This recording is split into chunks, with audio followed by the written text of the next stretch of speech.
الحمد لله رب العالمين. الحمد لله الذي أنزل على عبده الكتاب ولم يجعل له عوجا. اللهم صل على محمد وعلى آل محمد كما صليت على إبراهيم وعلى آل إبراهيم إنك حميد مجيد. اللهم بارك على محمد وعلى آل محمد كما باركت على إبراهيم وعلى آل إبراهيم إنك حميد مجيد. أما بعد فإن خير الكلام كلام الله وخير الهدي هدي محمد صلى الله عليه وسلم وشر الأمور محدثاتها وكل محدثة بدعة وكل بدعة ضلالة وكل ضلالة في النار.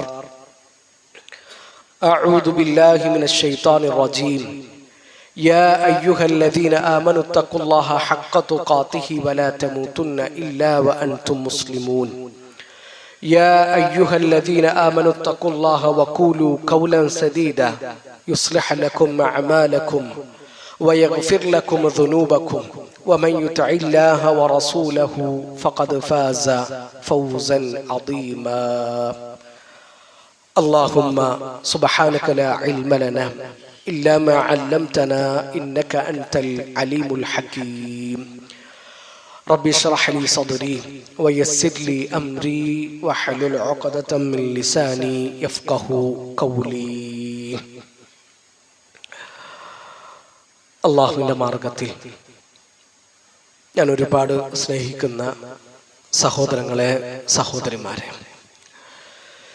ജീവിതത്തിൻ്റെ മുഴുവൻ മേഖലകളിലും അള്ളാഹുവിൻ്റെ വിധിവിലക്കുകളും അള്ളാഹുവിൻ്റെ റസൂൽ സല്ലല്ലാഹു അലൈഹി വസല്ലമയുടെ സുന്നത്തും മുറുകെ പിടിച്ചുകൊണ്ട് ജീവിക്കണേ എന്ന് ഓർമ്മപ്പെടുത്തുകയാണ്, ഉണർത്തുകയാണ്. അള്ളാഹു നമ്മളെല്ലാവരെയും അതിന് സഹായിക്കട്ടെ. ഉഹദ് യുദ്ധത്തിലെ ഒന്നാമത്തെ ഷഹീദ് 9 പെൺമക്കളുടെ ഉപ്പയാണ്. അബ്ദുല്ലാഹ് ഇബ്നു ഹറാം റളിയല്ലാഹു അൻഹു, ജാബിർ ഇബ്നു അബ്ദുല്ലാഹ് റളിയല്ലാഹു അൻഹുവിന്റെ ഉപ്പ. ഉഹദിലേക്ക് പുറപ്പെടുന്നതിന് മുമ്പേ അബ്ദുല്ലാഹ് റളിയല്ലാഹു അൻഹു മകൻ ജാബിറിനോട് പറഞ്ഞിട്ടുണ്ട്, ഉപ്പ യുദ്ധത്തിന് പുറപ്പെടുകയാണ്, ഈ യുദ്ധത്തിൽ ഉപ്പ ഷഹീദാകുമെന്നാണ് പ്രതീക്ഷിക്കുന്നത്. നിന്റെ സഹോദരിമാരുടെ കാര്യം, എൻ്റെ 9 പെങ്ങന്മാരുടെ കാര്യം, ഉപ്പായുടെ കടത്തിന്റെ കാര്യം, ഇത് രണ്ടും നിന്നെ ഞാൻ ഏൽപ്പിക്കുകയാണ്. അബ്ദുല്ലാഹ് റളിയല്ലാഹു അൻഹു ഉഹദിലേക്ക് പുറപ്പെട്ടു, ഷഹീദായി. പിന്നീട് ജാബിർ ഇബ്നു അബ്ദുല്ലാഹ് റളിയല്ലാഹു അൻഹു കല്യാണം കഴിക്കുന്നത് ഒരു വിധവയെയാണ്. നബി സല്ലല്ലാഹു അലൈഹി വസല്ലമ ജാബിർ റളിയല്ലാഹു അൻഹുവിനോട് ഒരിക്കൽ ചോദിക്കുന്നുണ്ട്, തസവ്വജ്ത യാ ജാബിർ, ജാബിർ നിങ്ങൾ കല്യാണം കഴിച്ചോ? ജാബിർ റളിയല്ലാഹു അൻഹു നബിയെ കല്യാണം കഴിഞ്ഞിട്ടുണ്ട്. ബിക്റൻ അം സയ്യിബ, ഒരു കന്യകയാണോ നീ കല്യാണം കഴിച്ചത്, അതല്ല ഒരു വിധവയെയാണോ കെട്ടിയിട്ടുള്ളത്? അപ്പൊ ജാബിർ ഇബ്നു അബ്ദുല്ലാഹ് റളിയല്ലാഹു അൻഹു പറഞ്ഞു, അല്ലാഹുവിന്റെ റസൂലെ, ഞാൻ ഒരു വിധവയെയാണ് കല്യാണം കഴിച്ചിട്ടുള്ളത്. നബി സല്ലല്ലാഹു അലൈഹി വസല്ലം തിരിച്ചു ചോദിച്ചു, ഫഹല്ല ജാരിയതൻ തുലാഇബുഹാ വതുലാഇബുക, ജാബിർ നിനക്കൊരു കന്യകയെ കല്യാണം കഴിക്കാമായിരുന്നില്ലേ? നിങ്ങൾക്ക് അങ്ങോട്ടും ഇങ്ങോട്ടും ഒരുമിച്ചിരുന്ന് കളിക്കാൻ, വതുദാഹികുഹാ വതുദാഹികുക, ഒരുമിച്ചിരുന്ന് ചിരിക്കാൻ ഒരു കന്യകയെ കല്യാണം കഴിക്കുന്നതായിരുന്നില്ലേ നല്ലത്? വിധവയെ കെട്ടുന്നതിനേക്കാളും അതായിരുന്നില്ലേ വേണ്ടത്? അപ്പൊ ജാബിർ ഇബ്നു അബ്ദുല്ലാഹ് റളിയല്ലാഹു അൻഹു പറഞ്ഞു, എന്റെ വാപ്പ മരിക്കുന്ന സമയത്ത് 9 പെൺമക്കളെ എന്റെ കയ്യിൽ ഏൽപ്പിച്ചിട്ടാണ് പോയിട്ടുള്ളത്. അപ്പൊ അവരെ നോക്കാൻ ഒരു പക്വതയും പാകതയും എത്തിയ ഒരു പെണ്ണ് വേണം എന്ന നിലക്കാണ് ഞാനൊരു വിധവയെ കെട്ടിയത്. ഒരു കന്യക വന്നാല് എന്റെ പെങ്ങന്മാർ അതേ പ്രായത്തിലുള്ള ആളാകുമ്പോ അവരുടെ കാര്യം വല്ലാതെ ശ്രദ്ധിക്കാൻ കഴിയില്ലല്ലോ എന്നാണ്. അപ്പൊ അല്ലാഹുവിന്റെ റസൂൽ സല്ലല്ലാഹു അലൈഹി വസല്ലമ ജാബിർ റളിയല്ലാഹു അൻഹുവിന് വേണ്ടിയിട്ട് പ്രാർത്ഥിച്ചു, ബാറക്കല്ലാഹു ലക്. ഇവിടെ നബി സല്ലല്ലാഹു അലൈഹി വസല്ലമ ജാബിർ റളിയല്ലാഹു അൻഹുവിനോട് ചോദിച്ച ആ ചോദ്യം അത് വളരെ പ്രസക്തമായ ഒരു ചോദ്യമാണ്. ഒരു കന്യകയെ കല്യാണം കഴിച്ചുകൂടായിരുന്നോ? നിങ്ങൾക്ക് ഒരുമിച്ചിരുന്ന് രസിക്കാനും ചിരിക്കാനും സന്തോഷം പങ്കുവെക്കാനും അതല്ലായിരുന്നോ കൂടുതൽ നല്ലത് എന്നാണ് നബി സല്ലല്ലാഹു അലൈഹി വസല്ലമ ചോദിക്കുന്നത്. പ്രിയപ്പെട്ടവരെ, നമുക്ക് സന്തോഷങ്ങൾ പങ്കുവെക്കാനും സങ്കടങ്ങൾ പകുത്തു കൊടുക്കാനുള്ളതാണ് ദാമ്പത്യം എന്ന് പറഞ്ഞാൽ. അപ്പൊ അങ്ങനത്തെ ഒരു പ്രണയവും സ്നേഹവും കാരുണ്യവും നമുക്കിടയിൽ ഉണ്ടോ എന്ന് നമ്മൾ ഓരോരുത്തരും ചിന്തിക്കണം. അതല്ല കല്യാണം കഴിഞ്ഞതോടുകൂടി എല്ലാ സന്തോഷവും തീർന്നു, അതോടുകൂടി ഞാൻ കുടുങ്ങിപ്പോയി എന്നാണോ നമുക്ക് നമ്മുടെ വൈവാഹിക ജീവിതത്തെ പറ്റിയിട്ട് തോന്നുന്നത്. ഒന്നായിട്ട് ഒരുമിച്ച് ഒരേ മനസ്സോടുകൂടി നമ്മൾ നമ്മുടെ കുടുംബജീവിതം നയിക്കുമ്പോൾ അതിന് വല്ലാത്തൊരു സന്തോഷവും ആനന്ദവും സംതൃപ്തിയും ഉണ്ട്. ഒരേ മേൽക്കൂരക്ക് കീഴിൽ നമ്മൾ അന്തി ഉറങ്ങുമ്പോഴും മനസ്സുകൾക്കിടയിൽ മതിലുകൾ തീർത്ത് നമ്മൾ രണ്ടായിട്ടാണ് കഴിയുന്നത് എങ്കിൽ ആ കുടുംബജീവിതത്തിന് കയ്പും കണ്ണീരും സങ്കടവും ഭയങ്കര വേദനയും ആയിരിക്കും. അപ്പൊ കുടുംബജീവിതം നല്ല നിലക്ക് നയിക്കാൻ കഴിയുകയാണെങ്കിൽ ആ ജീവിതത്തിൽ നമുക്കൊരു സന്തോഷവും സംതൃപ്തി ഉണ്ടാകും. അത് നമ്മുടെ കയ്യിൽ നിന്ന് നഷ്ടപ്പെട്ടിട്ടുണ്ട് എങ്കിൽ അയാൾ അനുഭവിക്കുന്ന ദുഃഖവും ഒറ്റപ്പെടലും വളരെ ഭീകരവുമായിരിക്കും. ശരിക്ക് അള്ളാഹുവിന്റെ സൃഷ്ടിപ്പിലെ ഏറ്റവും വലിയ കൗതുകങ്ങളിൽ ഒന്നാണ് ദമ്പതിമാരെന്ന് പറഞ്ഞാൽ. അപ്പൊ നമ്മള് ജീവിതം പങ്കിട്ട് ഇണകളായിട്ട് ജീവിക്കുന്നതിനെ പറ്റിയിട്ട് ഖുർആൻ പറഞ്ഞത് ആയത്ത് എന്നാണ്. അള്ളാഹുവിന്റെ ആയത്താണ് അത്. അള്ളാഹു ഉണ്ട് എന്നതിന്റെ തെളിവാണ് ഒരാണും ഒരു പെണ്ണും ഒരുമിച്ച് ജീവിക്കുക എന്നുള്ളത്. സൂറത്തു റൂമിൽ 20-ാമത്തെ ആയത്ത് മുതൽ അള്ളാഹു എണ്ണി പറയുന്ന കുറെ അത്ഭുതങ്ങളുണ്ട്. ആകാശവും ഭൂമിയും അള്ളാഹുവിന്റെ ആയത്തുകളാണ്, അള്ളാഹു ഉണ്ട് എന്നതിനുള്ള തെളിവുകളാണ്. ഇപ്പൊ മനുഷ്യരെ അള്ളാഹു പല ദേശക്കാരായിട്ട് സൃഷ്ടിച്ചു, പല ഭാഷകൾ സംസാരിക്കുന്നവരായിട്ട് സൃഷ്ടിച്ചു. അത് അള്ളാഹുവിന്റെ ആയത്താണ്. രാവും പകലും മാറി മാറി വരുന്നു. അത് അള്ളാഹു ഉണ്ട് എന്നതിനുള്ള തെളിവാണ്, അള്ളാഹുവിന്റെ ദൃഷ്ടാന്തമാണ്. അതുപോലെ അള്ളാഹുവിന്റെ ദൃഷ്ടാന്തമായിട്ട് അള്ളാഹു എണ്ണി പറഞ്ഞിട്ടുള്ള കാര്യമാണ് ഒരാണിനെയും ഒരു പെണ്ണിനെയും അള്ളാഹു ഇണകളായിട്ട് സൃഷ്ടിച്ചു എന്നത്. സൂറത്തുർ റൂമിലെ 21-ാമത്തെ ആയത്തിൽ അള്ളാഹു പറയാണ്, വമിൻ ആയാതിഹി അൻ ഖലഖ ലക്കും മിൻ അൻഫുസികും അസ്വാജ ലിതസ്കുനു ഇലൈഹാ വജഅല ബൈനകും മവദ്ദതൻ വറഹ്മ. അള്ളാഹു നിങ്ങൾക്ക് നിങ്ങളിൽ നിന്ന് തന്നെയുള്ള ഇണകളെ തന്നിരിക്കുന്നു. എന്തിനാണത്? നിങ്ങൾ അവരിൽ സമാധാനം കണ്ടെത്താനാണ്, നിങ്ങൾക്ക് സ്നേഹം പങ്കുവെക്കാനാണ്, പരസ്പരം പ്രണയിക്കുവാനാണ്. ഇന്ന ഫീ ദാലിക ലആയാതിൻ ലിഖൗമിൻ യതഫക്കറൂൻ. തീർച്ചയായിട്ടും ചിന്തിക്കുന്ന ആളുകൾക്ക് അതിൽ വലിയ ദൃഷ്ടാന്തങ്ങൾ ഉണ്ട് എന്നാണ് അള്ളാഹു നമ്മളെ ഓർമ്മപ്പെടുത്തിയിട്ടുള്ളത്. ആ സ്നേഹവും ആ കാരുണ്യവും ആ പ്രണയവും നമ്മുടെ ദാമ്പത്യത്തിൽ ഉണ്ടോ എന്ന് നമ്മൾ ചിന്തിക്കുക. അള്ളാഹുവിന്റെ റസൂൽ സല്ലല്ലാഹു അലൈഹി വസല്ലമയും നമ്മുടെ ഉമ്മ ആയിഷ റളിയല്ലാഹു അൻഹയും എത്ര മനോഹരമായിട്ടാണ് അവരുടെ കുടുംബജീവിതം നയിച്ചിട്ടുള്ളത്. നബി സല്ലല്ലാഹു അലൈഹി വസല്ലമയും സഹാബിമാരും ഒരു യാത്രയിലാണ്.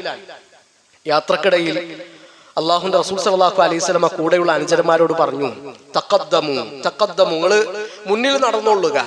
ആയിഷ ബീവി നബിന്റെ കൂടെയുണ്ട്. നബി സല്ലല്ലാഹു അലൈഹി വസല്ലമ ഓരോ യാത്ര പോകുമ്പോഴും നറുക്കിട്ടിരുന്നു. ആ നറുക്ക് വീണ ഭാര്യയെയും കൊണ്ടാണ് നബി സല്ലല്ലാഹു അലൈഹി വസല്ലമ യാത്ര പുറപ്പെട്ടിരുന്നത്. ആ യാത്രയിൽ നബിന്റെ കൂടെ ഉള്ളത് ആയിഷ റളിയല്ലാഹു അൻഹയാണ്. നബി സല്ലല്ലാഹു അലൈഹി വസല്ലമ കൂടെയുള്ള അനുചരന്മാരൊക്കെ പറഞ്ഞിട്ട് ആയിഷ ബീവിനോട് പറയുന്നുണ്ട്, നമുക്കൊന്ന് ഓട്ട മത്സരം നടത്താം. അന്ന് ആയിഷ ബീവി ചെറിയ പെണ്ണാണ്, വലിയ തടിയൊന്നുമില്ല. ഓടി ആയിഷ ബീവി ജയിച്ചു, നബി സല്ലല്ലാഹു അലൈഹി വസല്ലമ തോറ്റു. പിന്നീട് കാലങ്ങൾക്ക് ശേഷം നബി വേറൊരു യാത്രയിലാണ്. ആ യാത്രക്കിടയിലും സഹാബിമാരെ പറഞ്ഞയച്ചിട്ട് ആയിഷ ബീവി നബി സല്ലല്ലാഹു അലൈഹി വസല്ലമ ഓട്ട മത്സരത്തിന് വേണ്ടിയിട്ട് ക്ഷണിക്കുകയാണ്. അപ്പൊ ആയിഷ ബീവി ചോദിക്കുന്നത്, നബി എപ്പോ എങ്ങനെ ഞങ്ങളെ കൂടെ ഓടുക? കാരണം നമ്മളെ തടിയൊക്കെ കൂടിയിട്ടുണ്ട്, ഇപ്പൊ നിങ്ങളെ കൂടെ ഓടാൻ കഴിയൂല. അപ്പൊ അതൊന്നും പറഞ്ഞാൽ പറ്റൂല, ഓടിയേ പറ്റൂ. ആയിഷ ബീവി അള്ളാഹുന്റെ റസൂൽ സല്ലല്ലാഹു അലൈഹി വസല്ലമ ഓടി. അന്ന് നബിയാണ് ജയിച്ചത്. അന്ന് അള്ളാഹുന്റെ റസൂൽ സല്ലല്ലാഹു അലൈഹി വസല്ലം പറയുന്നുണ്ട്, ഹാദിഹി ബിതിൽക സബ്ക.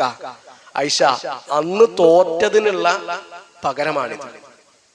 അപ്പൊ പ്രിയപ്പെട്ടവരുടെ കൂടെ ഓട്ട മത്സരം നടത്തിയ റസൂൽ സല്ലല്ലാഹു അലൈഹി വസല്ലമയിൽ നമുക്ക് മാതൃകയുണ്ട്. ആയിഷ ബീവി ഇറച്ചി കഴിക്കുമ്പോൾ ആയിഷ ബീവി കടിച്ചിട്ട് ആ ഇറച്ചി കഴിക്കുന്ന അള്ളാഹുന്റെ റസൂൽ സല്ലല്ലാഹു അലൈഹി വസല്ലമ നമുക്ക് മാതൃകയാണ്. ഒരേ പാത്രത്തിൽ നിന്ന് കുളിക്കുന്ന നബിയിലും നബി സല്ലല്ലാഹു അലൈഹി വസല്ലമയുടെ പത്നിമാരിലും നമുക്ക് മാതൃകയുണ്ട്. ആയിഷ ബീവി പാല് കുടിക്കുമ്പോ ആയിഷ ബീവി എവിടെയാണോ ചുണ്ട് വെച്ചത് അവിടെ ചുണ്ട് വെച്ചിട്ടാണ് അള്ളാഹുന്റെ റസൂൽ സല്ലല്ലാഹു അലൈഹി വസല്ലമ പാല് കുടിച്ചത്. ചില സമയത്തൊന്നും ആയിഷ ബീവിയെ ആയിഷത്തു എന്ന് കംപ്ലീറ്റ് ആയിട്ട് നബി സല്ലല്ലാഹു അലൈഹി വസല്ലമ വിളിച്ചിരുന്നില്ല. യാ ആയിഷു എന്നാണ് നബി വിളിച്ചിരുന്നത്. ആ വിളിയിലുള്ള സ്നേഹം നമ്മൾ ഓർക്കുക. യാ ഹുമൈറ, ചുവന്ന സുന്ദരി എന്ന് ആയിഷ ബീവിയെ അള്ളാഹുന്റെ റസൂൽ സല്ലല്ലാഹു അലൈഹി വസല്ലമ വിളിച്ചിരുന്നു. നമുക്ക് നമ്മളെ പെണ്ണുങ്ങളെ വിളിക്കാൻ അങ്ങനത്തെ ഒരു ഓമന പേരുണ്ടോ? നമ്മളെ പെണ്ണുങ്ങളെ നമ്മളെ വിളിക്കുന്ന ഒരു ഓമന പേരുണ്ടോ? അത് കേൾക്കുമ്പോൾ ചില ആൾക്കാർക്ക് തോന്നുന്നു ഈ പ്രായത്തിൽ ഇപ്പൊ ഇനി ഓമന പേര് വിളിക്കാൻ നിൽക്കുകയാണോ? നബിന്റെ പ്രായത്രയാണ്. അള്ളാഹുന്റെ റസൂൽ സല്ലല്ലാഹു അലൈഹി വസല്ലം ആയിഷ ബീവിയെ കല്യാണം കഴിച്ചപ്പോഴാണ്. നബി ആയതിനു ശേഷമല്ലേ കല്യാണം കഴിഞ്ഞിട്ടുള്ളത്. നബി ആയതന്നെ 40-ാമത്തെ വയസ്സിലാണ്. അതിനുശേഷം അള്ളാഹുന്റെ റസൂൽ സല്ലല്ലാഹു അലൈഹി വസല്ലം അങ്ങനെ വിളിച്ചിട്ടുണ്ട് എങ്കിൽ ആ നബിന്റെ മാതൃക നമ്മുടെ ജീവിതത്തിലും കാണണം. അപ്പൊ നിങ്ങൾ ആലോചിക്കുക, ആയിഷ ബീവിനെ പറ്റിയിട്ട് വിമർശകർ എന്തൊക്കെ പറയലുണ്ട്. നിങ്ങളെ നബി എന്തൊരു നബിയാണ്, 6-ാമത്തെ വയസ്സിൽ ഒരു പെണ്ണിനെ കല്യാണം കഴിച്ചു, 9-ാമത്തെ വയസ്സായപ്പോ ആ പെണ്ണിന്റെ കൂടെ വീട് കൂടി. നിങ്ങളെ നബി വല്ലാത്തൊരു നബിയാണ്. പക്ഷെ ഒരിക്കലെങ്കിലും നമ്മുടെ ഉമ്മ അള്ളാഹുന്റെ റസൂൽ സല്ലല്ലാഹു അലൈഹി വസല്ലമയെ പറ്റിയിട്ട് മോശമായിട്ട് എന്തെങ്കിലും ഒരു വാക്ക് പറഞ്ഞിട്ടുണ്ടോ? നബിയും ആയിഷ ബീവിയും ഉള്ള കുടുംബ ജീവിതം ഒരിക്കലെങ്കിലും ആയിഷ ബീവി ഒരു സങ്കടത്തോടു കൂടി ഓർത്തിട്ടുണ്ടോ? അപ്പൊ ആ വിമർശകർ വായിക്കേണ്ടത് ആയിഷ ബീവിയുടെയും അള്ളാഹുന്റെ റസൂൽ സല്ലല്ലാഹു അലൈഹി വസല്ലമയുടെയും മനോഹരമായ ദാമ്പത്യമാണ്. ഒരുപാട് സുഖങ്ങളും സൗകര്യങ്ങളും ആർഭാടങ്ങളും ഉള്ളത് കൊണ്ടായിരുന്നില്ല നബി സല്ലല്ലാഹു അലൈഹി വസല്ലമയുടെയും നമ്മുടെ ഉമ്മയുടെയും ജീവിതം ഉഷാറായത്. 2 മാസത്തിൽ ഒരിക്കലാണ് ഞങ്ങളുടെ അടുപ്പിൽ തീ പുകഞ്ഞിരുന്നതെന്നാണ് ആയിഷ ബീവി പറഞ്ഞത്. പച്ചവെള്ളവും കാരക്കയും മാത്രം കഴിച്ചിട്ടാണ് ഞങ്ങൾ കഴിഞ്ഞിരുന്നത്. നബി വലിയ സമ്പന്നനായിരുന്നില്ലല്ലോ. അള്ളാഹുന്റെ റസൂൽ സല്ലല്ലാഹു അലൈഹി വസല്ലമ കിടന്നിരുന്ന പരുപരുക്കൻ ഈത്തപ്പന ഓലയിൽ നിന്ന് നബി എഴുന്നേൽക്കുമ്പോ അള്ളാഹുന്റെ റസൂൽ സല്ലല്ലാഹു അലൈഹി വസല്ലമയുടെ പുറത്ത് പാട് വീണിരുന്നു. നബി സല്ലല്ലാഹു അലൈഹി വസല്ലമയുടെ മദീന പള്ളിയുടെ ചുറ്റുമാണ് നമ്മുടെ ഉമ്മമാരുടെ മുറികൾ ഉണ്ടായിരുന്നത്. സഈദ് ഇബ്നു മുസയ്യിബ് റഹിമഹുല്ലാഹു തആല പറയുന്നുണ്ട്, മദീനയിൽ വരുന്ന ആളുകൾക്ക് ഉത്ബോധനമായിട്ട് ഇന്നും ആ അറകൾ അവിടെ ബാക്കി ഉണ്ടായിരുന്നുവെങ്കിൽ അത് തന്നെ മതിയാകുന്നാണ്. കാരണം ലോകത്തിന്റെ ലീഡർ അള്ളാഹുന്റെ റസൂൽ സല്ലല്ലാഹു അലൈഹി വസല്ലമ ജീവിച്ച അറകളാണത്. എത്ര ലളിതമായിട്ടാണ് നബി ഈ ദുനിയാവിൽ ജീവിച്ചത് എന്ന് ബോധ്യപ്പെടാൻ മദീനയിൽ വരുന്ന ആൾക്കാർക്ക് ആ അറകൾ കണ്ടാൽ തന്നെ മതിയാകും. അവർക്കൊരു ഉത്ബോധനമായിട്ട് അത് തന്നെ മതിയാകുമെന്നാണ് സഈദ് ഇബ്നു മുസയ്യിബ് റഹിമഹുല്ലാഹു തആല പറഞ്ഞിട്ടുള്ളത്. അപ്പോ ദീനാറുകളും ദിർഹമുകളും കൂമ്പാരമായിട്ട് കൂട്ടിയിട്ടത് കൊണ്ടല്ല നബി സല്ലല്ലാഹു അലൈഹി വസല്ലമയുടെ കുടുംബജീവിതം വിജയിച്ചത്. സുഖ സൗകര്യങ്ങൾ ഉണ്ടായത് കൊണ്ടായിരുന്നില്ല, മറിച്ച് അവർക്ക് ദീൻ ഉണ്ടായിരുന്നു, അള്ളാഹുവിനെ പറ്റിയിട്ടുള്ള ബോധം ഉണ്ടായിരുന്നു, പടച്ചവനിൽ പേടി ഉണ്ടായിരുന്നു. അതുകൊണ്ടാണ് നബി സല്ലല്ലാഹു അലൈഹി വസല്ലം പറഞ്ഞത്, നിങ്ങൾ കല്യാണം കഴിക്കുമ്പോ ഫദ്ഫർ ബിദാത്തിദ്ദീൻ, നിങ്ങൾ ദീന് പരിഗണിക്കണം. ഇനി കല്യാണം കഴിക്കാനുള്ള ചെറുപ്പക്കാരോട്, അവരുടെ ഉപ്പമാരോട് ഉമ്മമാരോട് ഓർമ്മപ്പെടുത്താനുള്ള ഒരു കാര്യം, ദീനില്ല എങ്കിൽ വേറെ എന്തുണ്ടായിട്ടും കാര്യമില്ല. ദീനുണ്ടോ ബാക്കിയുള്ളതൊക്കെ നമുക്ക് അഡ്ജസ്റ്റ് ചെയ്യാൻ കഴിയും. ഇപ്പൊ പുതിയ കാലത്തൊരു ട്രെൻഡാണ്, ഞങ്ങൾക്ക് ഇപ്പോഴൊന്നും കല്യാണം വേണ്ട, ഞങ്ങൾക്കൊരു ജോലി ആവട്ടെ. 26, 27, 28, 30 വയസ്സായ പെൺകുട്ടികൾ പറയാണ്, ഞങ്ങൾക്ക് കല്യാണം വേണ്ട, ഞങ്ങൾക്ക് ഫ്രീഡം വേണം, ഞങ്ങൾക്ക് സ്വതന്ത്രമായിട്ട് നടക്കണം. കല്യാണം ആയി കഴിഞ്ഞാല് പിന്നെ ഭർത്താവിന്റെ കാലിന്റെ ചോട്ടില് ഓന്റെ ഒരു അടിമയായിട്ട് നമ്മളിങ്ങനെ കഴിയണം. അതുകൊണ്ട് നമുക്ക് കല്യാണം ഒന്നും വേണ്ട, നമ്മളിങ്ങനെ ഒറ്റത്തടിയായിട്ട് നടന്നോളാം, നമ്മളെ നിയന്ത്രിക്കാനും കൺട്രോൾ ചെയ്യാനും ആരും വരണ്ടാന്നാണ്. ഒന്ന്, നമ്മുടെ കുട്ടികൾ പഠിക്കുന്ന ക്യാമ്പസുകൾക്ക് അതിൽ വലിയ സ്വാധീനമുണ്ട്. രണ്ടാമത്തെ ഒരു കാര്യം, നമുക്കൊക്കെ അതിൽ വലിയ പങ്കുണ്ട്. ഞാനും നിങ്ങളും ഒക്കെ നയിക്കുന്ന ദാമ്പത്യ ജീവിതം നമ്മുടെ മക്കൾക്ക് മാതൃകയാണോ എന്ന് നമ്മൾ ആലോചിക്കണം. വാപ്പാന്റെ ഉമ്മാന്റെ കുടുംബജീവിതം കണ്ടിട്ട് ഒരു മകൾക്ക് തോന്നണം എനിക്കും പെണ്ണ് കെട്ടണം, ഒരു മകൾക്ക് തോന്നണം എനിക്കും കല്യാണം കഴിക്കണം. നമ്മുടെ ദാമ്പത്യം കണ്ടിട്ട്, നമ്മുടെ കുടുംബജീവിതം കണ്ടിട്ട് നമ്മുടെ മക്കൾക്ക് അങ്ങനെ തോന്നുമോ? അങ്ങനത്തെ ഒരു സ്നേഹവും ഒത്തൊരുമയും നമുക്കിടയിലുണ്ടോ? വാപ്പയും ഉമ്മയും പരസ്പരം കടിച്ചു കീറുന്ന പാമ്പും കീരിയാണ് എങ്കിൽ ആ കുട്ടികൾ പറയും ഞങ്ങൾക്ക് കല്യാണം വേണ്ട. അപ്പൊ നമ്മൾ ആദ്യം മാതൃക കാണിച്ചു കൊടുക്കുക. എപ്പോഴും അള്ളാഹുവിനോട് നമ്മൾ പ്രാർത്ഥിക്കുക കുടുംബജീവിതം നന്നാകാൻ. കുടുംബ ജീവിതത്തിൽ നമുക്കൊരു സ്വസ്ഥതയും സമാധാനവും ഇല്ല എങ്കിൽ അത് എത്ര വലിയ അപകടം ആലോചിച്ചു നിങ്ങൾ.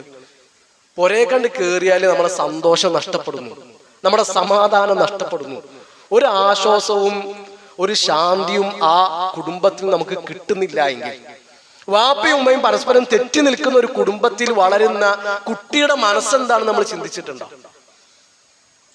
അപ്പൊ ആ കുടുംബജീവിതം ഏറ്റവും നല്ല നിലക്ക് ഭംഗിയായിട്ട് മുന്നോട്ട് കൊണ്ടുപോകാൻ നമ്മൾ എപ്പോഴും അള്ളാഹുവിനോട് പ്രാർത്ഥിച്ചുകൊണ്ടേയിരിക്കുക. റബ്ബനാ ഹബ് ലനാ മിൻ അസ്വാജിനാ വദുർരിയാതിനാ ഖുർറത അയുനിൻ വജഅൽനാ ലിൽമുത്തഖീന ഇമാമാ. ആ പ്രാർത്ഥന നമ്മുടെ ലൈഫിൽ നമ്മൾ തുടർന്നു കൊണ്ടുപോകേണ്ട ഒരു സംഭവമാണ്. പ്രാർത്ഥന കൊണ്ട് അത്ഭുതങ്ങൾ ഉണ്ടാകും.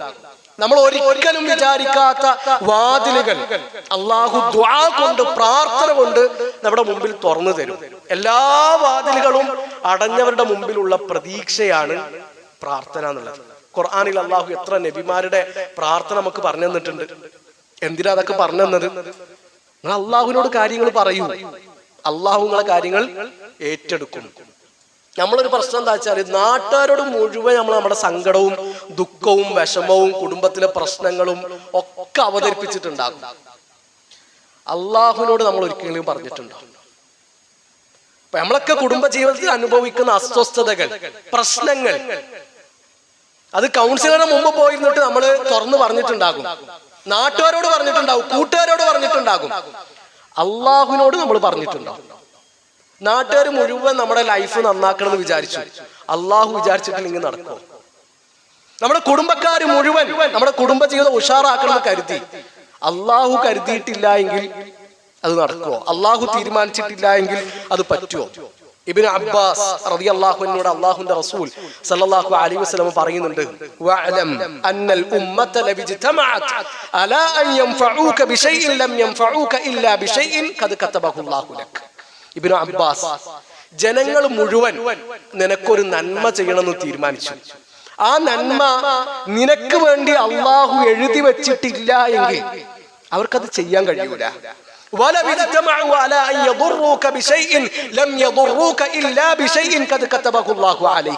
ഇനി ജനങ്ങൾ മുഴുവൻ നിന്നെ ഉപദ്രവിക്കണം എന്ന് തീരുമാനിച്ചു, അള്ളാഹു ആ ഉപദ്രവം നിന്റെ പേരിൽ എഴുതി വെച്ചിട്ടില്ല എങ്കിൽ അവർക്ക് നിന്നെ ഒന്നും ചെയ്യാൻ കഴിയൂല. അത് നമ്മുടെ അഖീദയല്ലേ, നമ്മുടെ വിശ്വാസമല്ലേ. അപ്പൊ നമ്മുടെ പ്രശ്നങ്ങൾ നമ്മൾ ആദ്യം നമ്മുടെ റബ്ബിനോട് പറയണം, അള്ളാഹുവിനോട് പറയണം. പിന്നെ കുടുംബജീവിതത്തിൽ നമ്മൾ എപ്പോഴും ചിന്തിക്കേണ്ട ഒരു അടിസ്ഥാനം എന്താന്ന് വെച്ചാല്, ഇത് ദുനിയാവാണ്. ഇവിടെ നമ്മൾ വിചാരിച്ചതൊക്കെ നടക്കൂല. നമ്മള് മനസ്സിൽ സ്വപ്നം കണ്ട് നടന്ന ഒരു പങ്കാളിയെ ആയിരിക്കൂല നമുക്ക് ജീവിതത്തിൽ കിട്ടിയിട്ടുണ്ടാവുക.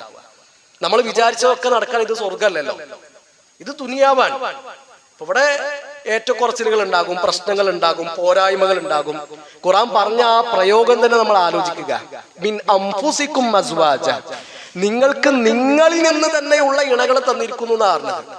നമ്മളെ പെണ്ണുങ്ങള് മനുഷ്യനാണ്, നമ്മള് മനുഷ്യരാണ്, നമ്മളാരും മലക്കുകളല്ല. നമ്മുടെ കൂടെ ജീവിക്കുന്ന ആൾക്കാരും മലക്കുകളല്ല. നമുക്ക് പോരായ്മകൾ ഉള്ളതുപോലെ, നമുക്ക് കുറ്റങ്ങളും കുറവുകളും ഉള്ളതുപോലെ അവർക്കും കുറ്റങ്ങളും കുറവുകളും ന്യൂനതകളും ഉണ്ടാകും. ആ കുറ്റങ്ങളും കുറവുകളും മറച്ചു പിടിച്ച് അവരുടെ നന്മകൾ കാണാൻ നമ്മൾ ശ്രമിക്കുകയാണ് എങ്കിൽ നമ്മുടെ ദാമ്പത്യം വിജയിക്കും. അപ്പൊ നമുക്ക് തീരെ ഇഷ്ടമില്ലാത്തൊരു സ്വഭാവം അവരുടെ ജീവിതത്തിൽ ഉണ്ടാകും. പക്ഷെ നമ്മളെ സന്തോഷിപ്പിക്കുന്ന ഒരുപാട് ഗുണങ്ങൾ അപ്പുറത്തുണ്ടാകും. ഇവിടെ നമ്മളൊരു നെഗറ്റീവ് കാണുമ്പോൾ അപ്പുറത്തൊരു 100 പോസിറ്റീവ് അവർക്കുണ്ടാകും. ആ നെഗറ്റീവുകൾ മാത്രം ചകഞ്ഞ് അതിന്റെ പിന്നാലെ പോകുന്നതിന് പകരം അവരുടെ ഗുണങ്ങളും അവരുടെ നന്മകളും അവരുടെ പോസിറ്റീവുകളും കാണാൻ നമ്മൾ ശ്രമിക്കുക. ഞാനൊരു ഉദാഹരണം പറയാം. അല്ലാഹുവിന്റെ റസൂൽ സല്ലല്ലാഹു അലൈഹി വസല്ലം വളരെ രഹസ്യമായിട്ടാണ് മക്ക വിജയത്തിലേക്കുള്ള സൈനിക നീക്കം നടത്തുന്നത്. വളരെ സ്വകാര്യമായിട്ട് മക്കാരെ ഒന്നും ഒരു വിവരം അറിയിക്കാതെ, ഒരു മുന്നറിയിപ്പും ഇല്ലാതെയാണ് ആ സൈന്യത്തെ നബി സല്ലല്ലാഹു അലൈഹി വസല്ലമ ഒരുക്കുന്നത്. അപ്പൊ നബി സല്ലല്ലാഹു അലൈഹി വസല്ലമയുടെ സഹാബിമാരുടെ കൂട്ടത്തിൽ ഒരാൾ ഹാത്തിബ് ഇബ്നു അബീ ബൽതഅ റളിയല്ലാഹു അൻഹു നബിന്റെ ഈ സ്വകാര്യ വിവരം മക്കക്കാർക്ക് ഒരു കത്തിൽ എഴുതിയിട്ട് അയക്കുകയാണ്. ഒരു രാഷ്ട്രത്തോട് കാണിക്കുന്ന വഞ്ചന, അള്ളാഹുവിന്റെ റസൂൽ സല്ലല്ലാഹു അലൈഹി വസല്ലമയോടും സഹാബിമാരെയോടും കാണിക്കുന്ന വഞ്ചന. ഹാത്തിബ് ഇബ്നു അബീ ബൽതഅ റളിയല്ലാഹു അൻഹു ആ വിവരം ചോർത്തിയിട്ട് അതൊരു കത്തിൽ എഴുതിയിട്ട് ഒരു പെണ്ണിന്റെ കയ്യിൽ കൊടുത്തയച്ചു. അള്ളാഹുന്റെ റസൂൽ സല്ലല്ലാഹു അലൈഹി വസല്ലമക്ക് 7 ആകാശങ്ങൾക്ക് അപ്പുറത്തുനിന്ന് വഹി വന്നു. നബി സല്ലല്ലാഹു അലൈഹി വസല്ലം അലി റളിയല്ലാഹു അൻഹുവിനെയും മിഖ്ദാദ് റളിയല്ലാഹു അൻഹുവിനെയും സുബൈർ റളിയല്ലാഹു അൻഹുവിനെയും വിളിച്ചിട്ട് പറഞ്ഞു, റൗളത്ത് ഖാവ് എന്ന സ്ഥലത്ത് മദീനയിൽ നിന്ന് 12 മൈലുകൾ അപ്പുറത്താൻ ഒരു ഒട്ടകക്കട്ടിൽ യാത്ര ചെയ്യുന്ന ഒരു പെണ്ണുണ്ട്. ആ പെണ്ണിന്റെ കയ്യിൽ ഒരു കത്തുണ്ട്. ആ കത്ത് നിങ്ങൾ പിടിച്ചു കൊണ്ടുവരണം. സഹാബിമാർ പുറപ്പെട്ടു. അവര് റൗളത്ത് ഖായിലെത്തി ഒട്ടകക്കട്ടിൽ യാത്ര ചെയ്യുന്ന ഒരു പെണ്ണിനെ കണ്ടു. അപ്പൊ അലി റളിയല്ലാഹു അൻഹു സംഘവും പറഞ്ഞു, അഖ്രിജി കിതാബക്, നീ ആ എഴുത്ത് ഞങ്ങൾക്ക് തരണം. അപ്പൊ പെണ്ണ് പറഞ്ഞു, നിന്റെ അടുത്ത് എഴുത്തൊന്നുമില്ല. പറഞ്ഞു, എഴുത്തുണ്ട് എന്നുള്ളത് ഉറപ്പാണ്, കാരണം നബി സല്ലല്ലാഹു അലൈഹി വസല്ലം പറഞ്ഞിട്ടാണ് നമ്മൾ വരുന്നത്. ഒന്നുകിൽ നീ ആ എഴുത്ത് മര്യാദക്ക് പുറത്തെടുക്കുക, അല്ലെങ്കിൽ നിന്റെ വസ്ത്രങ്ങൾ വരെ അഴിച്ചു മാറ്റിയിട്ട് ഞങ്ങൾക്ക് പരിശോധിക്കേണ്ടി വരും. അവസാനം നിവർത്തില്ലാതെ ആ പെണ്ണ് അവളുടെ മുടിക്കെട്ടിൽ നിന്ന് ആ കത്ത് എടുത്തു കൊടുത്തു. ആ കത്തുമായിട്ട് അള്ളാഹുവിന്റെ റസൂൽ സല്ലല്ലാഹു അലൈഹി വസല്ലമയുടെ സഹാബിമാർ നബിന്റെ അരികിലെത്തി. നബി സല്ലല്ലാഹു അലൈഹി വസല്ലമ കത്ത് വായിക്കാൻ പറഞ്ഞു. മിൻ ഹാത്തിബ് ഇബ്നു അബീ ബൽതഅ, ഹാത്തിബ് ഇബ്നു അബീ ബൽതഅയിൽ നിന്നുള്ള കത്താണിത്. മക്കയിലെ മുശ്രിക്കുകളായ ആളുകളിലേക്ക് ഹാത്തിബ് എഴുതിയ കത്ത്. അള്ളാഹുവിന്റെ റസൂൽ സല്ലല്ലാഹു അലൈഹി വസല്ലമ വളരെ സ്വകാര്യമായിട്ട് പ്ലാൻ ചെയ്തിട്ടുള്ള ഒരു സൈനിക നീക്കമാണ് ഹാത്തിബ കത്തിലൂടെ ചോർത്തി കൊടുത്തിട്ടുള്ളത്. കത്ത് ഇങ്ങനെ വായിച്ചിട്ട് അത്ഭുതത്തോടു കൂടി അള്ളാഹുവിന്റെ റസൂൽ സല്ലല്ലാഹു അലൈഹി വസല്ലം ചോദിക്കുന്നുണ്ട്, മാ ഹാദാ യാ ഹാത്തിബ്, ഹാത്തിബ് ഇത് എന്താണ്?